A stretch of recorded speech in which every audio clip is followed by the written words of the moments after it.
ওর বিয়ের জন্য মেয়ে ওকে নিজেকে খুঁজে নিতে বলো। ওর কি পারবে? আমি পারবো না, তুমি ওকে পরিষ্কার করে দাও। কয় তাড়াতাড়ি খেতে দাও। তোর তো কোনো কাজে যাওয়ার সময় হয়নি। সময় হয়নি মানে? মেয়েদের স্কুল 10টার সময় বন্ধ হয়ে যাবে, ওখানে গিয়ে দাঁড়াতে হবে, তার আগে সব মেয়েগুলোকে আমাকে দেখতে হবে। তাড়াতাড়ি খেতে দাও। দরজা বন্ধ করে দিলে আমি কি করে দেখবো মেয়েগুলো?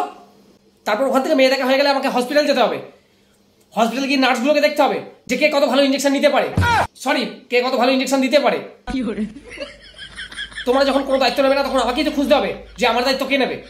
তাড়াতাড়ি খেয়ে দাও, দেরি করো না, দেরি করো না। 15-10টা বেজে গেছে, আমাকে এক্ষুনি ছুটতে হবে। তারপর আমাকে ইমাজিন করতে হবে যে আমার সঙ্গে মানাচ্ছে কিনা। অনেক কাজ আছে, তাড়াতাড়ি খেতে দাও, যা আছে তাই দাও। A few minutes later. দাঁড়াও, আজ থেকে যে আমার কঠোর পরিশ্রম শুরু হলো মেয়ে দেখার, আমি ভাবছি আমি থামবো না, আমি চালিয়ে যাবো। দরকার বলে বিয়ের পরও আমি চালিয়ে যাবো, যদি এইভাবে তুমি আর বাবা আমার খাওয়ার দায়িত্ব নিয়ে নাও। এই যে মাঝ রাস্তায় তুমি আমাদের হালটা ছেড়ে দিলে, তুমি কি ভাবছো আমার হাতে মেয়ে নেই, আমার ট্যালেন্ট নেই, মেয়ে পড়ানোর ট্যালেন্ট নেই? শুধু আমি দেখতে খারাপ আর কোনো রোজগার করি না বলে এই সামান্য দুটো কারণের জন্য মেয়ে আসছে না।